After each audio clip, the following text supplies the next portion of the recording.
Aldermaston and Burfield, home of the atomic weapons establishment. Its mission: to deliver the United Kingdom's requirement for nuclear warheads and support for national security. Its vision: to be internationally recognized for delivering scientific, engineering, manufacturing and business excellence in strategic defense. In 1939, scientists had discovered nuclear fission. The search for an atomic bomb was on, and it seemed only prudent for the United Kingdom to study the feasibility of atomic weapons. Ironically, it was two refugees from Nazi Germany who provided the breakthrough. In March 1940, Otto Frisch and Rudolf Peierls had produced a 3-page memorandum which would become one of the most significant documents of the 20th century. They argued that if the rare isotope uranium-235 could be separated, the amount needed for an atomic bomb could be measured in kilograms rather than tons.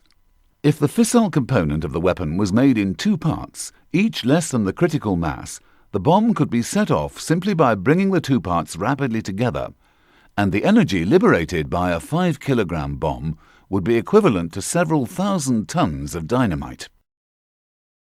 It led to the formation of the Maud Committee, whose members came from the country's foremost atomic scientists, who could carry out further research into the author's astounding claims. The autumn of 1940 saw an American dimension to the British work when the Air Ministry advisor Henry Tizard was sent to Washington with the atomic scientist John Cockcroft. With them went details of the latest British scientific and technical secrets. Tizard wanted to attract American interest in the way science was being harnessed for the British war effort. If successful, Churchill hoped it would lead to American aid in the dire struggle developing against Germany. By late 1940, exchanges of nuclear information were in progress. Visiting Americans were impressed by British work on the bomb. Later that year, the Maud Committee issued a report which would have far-reaching consequences.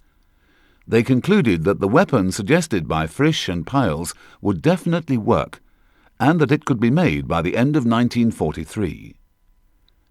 In October 1941, an investigation into the scientific and technical problems of making atomic bombs began under the code name Tube Alloys. But by the summer of 1942, the gap between the growing demands of the project and the wartime lack of resources was hampering the work. Meanwhile, the attack on Pearl Harbor had given American atomic bomb work an independence and momentum of its own. The British reluctantly concluded that their own work could only continue as part of the American program, by now known as the Manhattan Project. So under the Quebec Agreement of August 1943, the British shelved their own project to become a junior partner with America at the newly created Los Alamos laboratory. The task was to produce weapons using plutonium and uranium-235.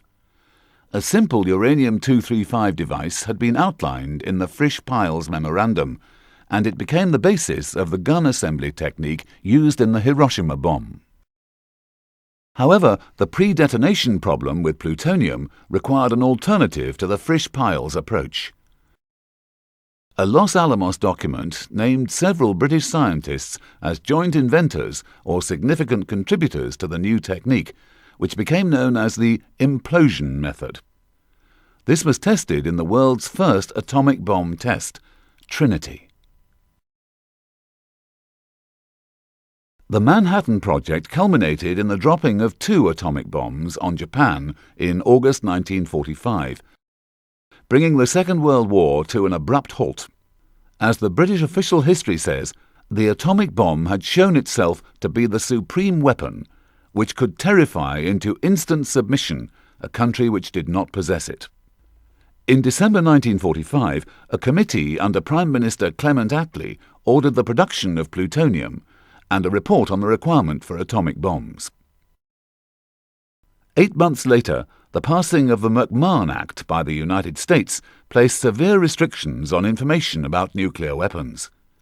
It stopped cooperation between Britain and America on nuclear weapon design at a stroke. If anything, this decision strengthened Britain's determination to build her own atomic bomb. The work began in June 1947 under William Penny, who had been part of the British mission. Several British scientists who had been with him at Los Alamos made significant contributions to the project. This was inevitable. As the head of the British mission, Sir James Chadwick, pointed out, British scientists could not be expected to take amnesia tablets before returning home.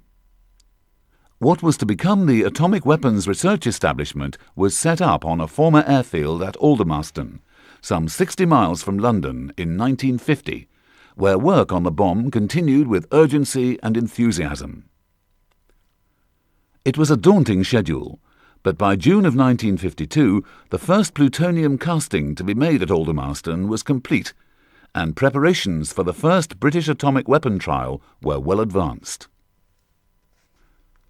Early in June, the device and a spare minus plutonium cores were loaded onto HMS Plym, a war surplus frigate.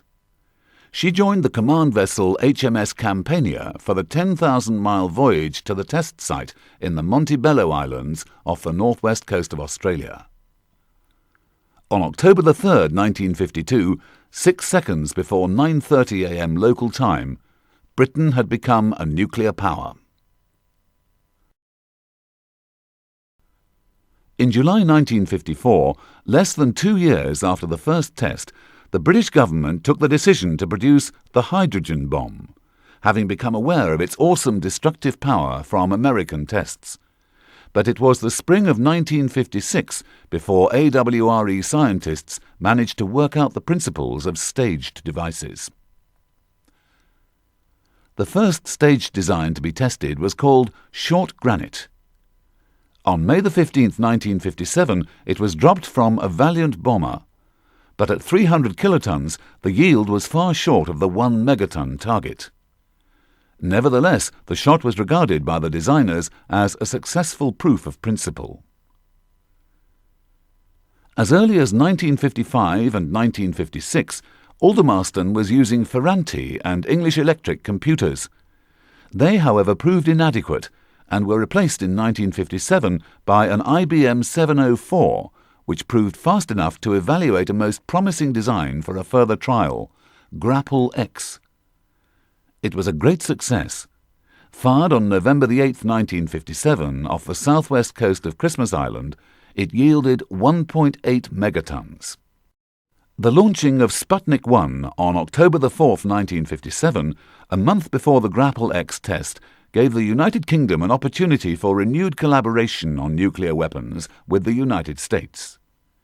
To offset this latest demonstration of Soviet power, Prime Minister Harold Macmillan suggested to President Eisenhower that the two countries could go further towards pooling efforts in such things as nuclear weapons. Eisenhower hinted that the McMahon Act might be amended. For the next trial, Grapple Y, a single warhead would be tested. It was basically a larger version of the Grapple X round with a revised secondary. Grapple Y was dropped on April 28, 1958, yielding 3.2 megatons. It was the largest ever British test. 4 months later, the final series began. Grapple Zulu tested a number of design principles. The fourth shot was fired on September 23rd. It was the United Kingdom's final atmospheric test. Grapple had demonstrated that British scientists had independently solved the essential problems of thermonuclear weapons. But the devices were far from meeting the stringent safety and reliability standards required for service use, and indeed 3 further trials for this purpose were already in the planning stages. Aldermaston's role in the story of Britain's nuclear weapons is crucial. But there is more to deterrence than building warheads. The Royal Aircraft Establishment at Farnborough coordinated much of the design work, with wide-ranging support from British industry in the design of bomb casings, delivery systems and firing mechanisms. Through this close partnership, theoretical concepts were converted into operational weapons. Britain's first was Blue Danube. Tested on Operation Hurricane in 1952, it was in service from 1953 to 1961. Yellow Sun Mark I, another free-fall weapon, was the first British bomb to have a yield in the megaton range and saw service with the RAF from 1959 to 1962. The Mark II version was fitted with the Red Snow megaton warhead, which was manufactured at Aldermaston, but was an anglicised American design. The tactical weapon Red Beard had a single-stage kiloton warhead, which had been tested at Maralinga in Australia in 1956. It was available to the Royal Navy and the Royal Air Force from 1960 to 1972. Blue Steel was Britain's first nuclear missile. Carried by the mighty V bombers, it was in service from 1962 to 1970. In the late 1950s, Britain had identified a need for a multi-purpose nuclear weapon which could be deployed with the low-level attack aircraft TSR-2, then under development. Despite the cancellation of TSR-2, development of the bomb went ahead. Known simply as WE-177, it was lightweight and versatile, the first of a new generation. On the 1st of March 1962, 1,200 feet below the Nevada desert, the first of Britain's underground tests, codenamed Pampas, was successfully detonated. The first WE-177 was delivered to the RAF in September 1966. Over the following years, a remarkable range of aircraft was fitted to carry the weapon. They included the Vulcan, Jaguar and Tornado, and in the naval role, the Sea King, Buccaneer and Sea Harrier. When it was finally withdrawn in 1998, WE-177 had been in service longer than any other British nuclear weapon. But even as it entered service, a new concept of deterrence was emerging. The cancellation of the joint US-UK missile project Skybolt led to the 1962 Nassau Agreement, by which the United States agreed to provide Britain with their submarine-launched ballistic missile system, Polaris. AWRE was asked to design a kiloton-range warhead small enough to fit the re-entry body, 3 of which sat atop each Polaris missile. A British-designed primary was used with an American design of secondary. By 1968, the first of 4 Polaris submarines, HMS Resolution, was on patrol. But it soon became clear that the Polaris system was at risk from Soviet anti-ballistic missile defences. A decision was taken in 1972 to improve its ability to penetrate these defences, and so was born the uniquely British system known as Chevaline. The so-called improved front end was fitted to the existing Polaris missiles and was in service from 1982 to 1996. The government had started thinking about a long-term successor for its Polaris fleet as early as 1977, and in 1980 the government announced that Britain was to acquire the Trident system. In 1994, HMS Vanguard entered service with the Royal Navy. Each submarine carries 16 Trident D5 missiles with independently targeted warheads. Trident is now Britain's sole nuclear weapon. With high-accuracy targeting and a choice of 2 warhead yields, it can operate in both strategic and sub-strategic roles. As a result of the 1998 Strategic Defence Review, each operational boat now carries a total of 48 warheads. Although the name Aldermaston has become synonymous with Britain's nuclear weapon programme, it is only one of many sites which have played a part. It started in June 1947 at Fort Halstead in Kent, under the codename High Explosives Research. Work was also done at the Woolwich Arsenal and Woolwich Common. In 1954, AWRE took over a military range on the windswept coast of East Anglia at Orford Ness. Here, an impressive environmental testing facility was developed, characterized by the distinctive blast-proof pagodas. Trials using conventional explosives were undertaken at a number of remote sites in the Thames estuary, especially at Foulness, which supported the atmospheric tests, as well as conducting research into the effects of blast on structures. Foulness survived as an AWE site until 1997, and one of its ranges is still available for use. Black Nest is a former country house a few miles west of Aldermaston. At the centre of a network of seismic monitoring stations, for more than 40 years it has played an international role in test ban treaty negotiations and has developed forensic seismology techniques to detect underground tests. Two Royal Ordnance factories at Cardiff in South Wales and Burfield, about 6 miles from Aldermaston, became associated with the nuclear programme. In 1954, the former shell-filling factory at Burfield was converted to support Aldermaston's work by manufacturing non-nuclear components and assembling the service weapons and test devices. Later, purpose-built warhead assembly facilities were constructed, the first two in 1960. Special safety features have led to these unusual buildings being nicknamed gravel Gerties. Burfield continues to play an important part in Britain's nuclear programme. The Cardiff factory specialised in the manufacture of components from depleted uranium and beryllium. Reduced demand for its unique skills led to the closure of the factory in 1997 and its eventual demolition. To cope with the demands of the design, trials and manufacturing programs for an expanding arsenal of weapons, AWRE's workforce had grown steadily during the 1950s, and by 1962 it numbered some 8,500 people. Not only were laboratories and offices being constructed on site, the village of Tadley was transformed as a 400-bedroom hostel, and hundreds of houses rose on the pine-clad heathland around the site.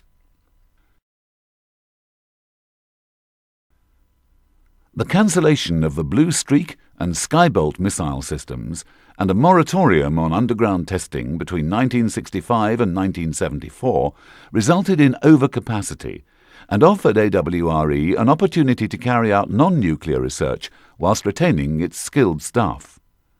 As a result, many interesting developments took place. In medicine, Aldermaston designed replacement hip joints from titanium alloy, a myoelectric artificial arm and hand, and an ankle joint for an artificial foot. Lasers for surgery and renal dialysis techniques were also developed at Aldermaston, whilst the work on blood gas analysis led to the development of the breathalyzer. Artificial eyes were made here too. Carbon fibre disc brake linings and a solar radiation monitor were developed for the supersonic aircraft Concorde. Aldermaston also pioneered developments in computer-aided design and designed a tape recorder which saw service in the British Ariel 3 satellite. In 1987, the name AWRE changed to AWE, and today AWE's principal tasks are to maintain Trident and have a capability to design and manufacture a successor warhead if called upon to do so. No longer able to carry out underground tests, today, AWE has to rely on laboratory testing to achieve its aims. A range of above-ground experiments, known as AJEX, can simulate nuclear events without the release of nuclear energy. Combined with supercomputer simulations, AJEX will sustain AWE's confidence in the nuclear safety and reliability of Britain's deterrent over the long term. Hydrodynamics research is used to understand the behaviour of materials at the precise moment of a nuclear explosion. It has been employed in Aldermaston's bomb chambers for the last 40 years. Using the pulse radiography machines Mogul-D and Mogul-E, AWE has a unique ability to conduct both single and dual-axis flash X-radiography shots to obtain still images of a simulated nuclear explosion. Planned improvements to these facilities will provide the quality of data needed for AWE's high-performance computers to make confident predictions of the warhead's safety and performance. For more than 20 years, AWE's Helen laser has contributed vital data in the field of high-temperature warhead plasma physics. Opened by the Queen in 1979, it continues to be an important experimental tool. With pulse times of 1/1000th of a second and the sub-millimeter dimensions of the target providing real challenges. By generating temperatures of more than 1 million degrees and pressures of millions of atmospheres, Helen simulates the extreme conditions generated in a nuclear warhead. In this way, AWE can study the individual phenomena occurring within the warhead. Building on the success of Helen, AWE has defined the requirements for a much more powerful laser, which will deliver the required data by creating the hottest, densest place on Earth. Today, AWE's computer power is far greater than could have been envisaged 50 years ago. By exploiting the huge amounts of data derived from the AJAX program and relating them to data from past underground tests, AWE can face future challenges with greater confidence. In 1996, AWE entered the field of massively parallel processing with the procurement of its IBM SP computer, and further enhanced its capability with the Blue Oak machine, capable of 3 million calculations per second, which was installed in 2002. As a result, AWE can now simulate in 3 dimensions the dynamic processes in an exploding warhead. This is essential not only for nuclear safety assessments, but also to evaluate the effects on warhead performance of the imperfections which occur in the real world of manufacture, and which tend to worsen as the warhead ages. As well as developments in science and computing, there have been similar advances in the fields of engineering and materials. These too are essential if AWE is to assure the long-term performance of the weapon. For more than 5 decades of the nuclear program, materials science, chemistry and engineering have been at the heart of Aldermaston's work and continue to be so. The ability to characterize materials, to understand their properties and performance as they age over the lifetime of the warhead, and to assess how those changes might affect its performance, is vital to the effective maintenance of the stockpile. Aldermaston is now developing techniques for modelling the behaviour of materials down to the molecular scale. This not only improves scientists' understanding of how compounds such as polymers might degrade over time, it can help their appreciation of how a complex component might be affected by the changes occurring in each of its parts. And in the design of those components, virtual prototypes can now be generated at the early stages of a project. AWE can evaluate complex new designs without having to manufacture them, so avoiding the need to test an actual prototype. There have been many changes since the pioneering days of the 1950s. In 1989, it became government policy to contractorize AWE, and in 1993 the site became a GOCO, government-owned, contractor-operated, with Hunting Bray being awarded the first contract, running for 7 years. The second 10-year contract was awarded to AWE-ML, which was then extended to 25 years. AWE also became ISO 9001 approved, licensed, and lost Crown immunity.